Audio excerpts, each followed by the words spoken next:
experience? That's just one of the many questions that you've been sending in. And we have Arianna Huffington now.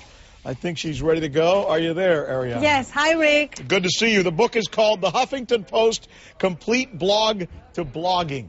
That's what it looks like. And I Complete guide. If it's anything as popular as the blog itself, I imagine it'll do pretty well. Thank you, Rick. I'm delighted to be speaking to a fellow blogger and Twitterer. I know you're big with the tweets as well. All right, let's go to it. We figured since it was you, we would go ahead and ask people to ask you the questions. And the first one seems to be is why, Arianna Huffington, you think that Hillary is really more qualified than Bill Richardson for this position. Your answer. Well, as the president-elect said, he made choices based on the fact that in the current economic climate, both commerce and state are incredibly important. After all, the Commerce Department is going to be instrumental in the economic recovery, both in terms of what's happening domestically and in terms of trade agreements, exports. So it was very clear in the press conference yesterday that he does not consider commerce an inferior position. Let me ask you the next question. It comes from Curious 1966. Curious indeed. You ready? Ask her what she really thinks of O'Reilly. And she says, don't hold back.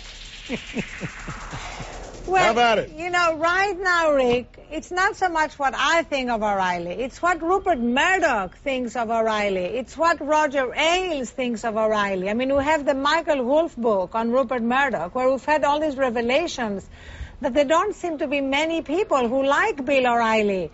We haven't asked Mrs. O'Reilly recently, but there doesn't seem to be a great level of support and approval for the way he's practicing journalism. Do you think the country, I know you've moved to the left. In fact, you used to be way more to the right. Do you think the country's moving to the left? Well, you know what, Rick? I actually think that this right-left way of looking at the world is very obsolete. I think many positions that used to be considered left-wing are now solidly mainstream. Let me give you some examples.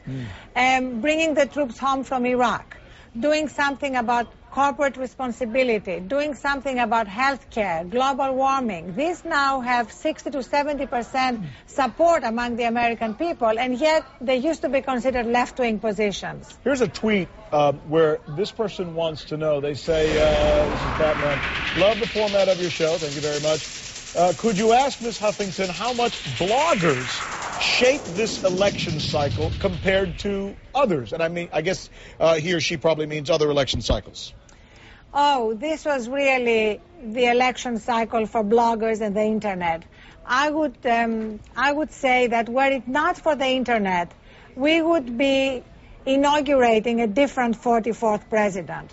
Barack Obama really managed to deal with blogs, with Facebook, with Twitter, texting, with Twitter, in a way that no other presidential candidate had ever done before. You know, it's interesting. I'm in the top 10 Twitterers, I guess, in the world, whatever that means. But every time I look at the list, you know who's number one on that list?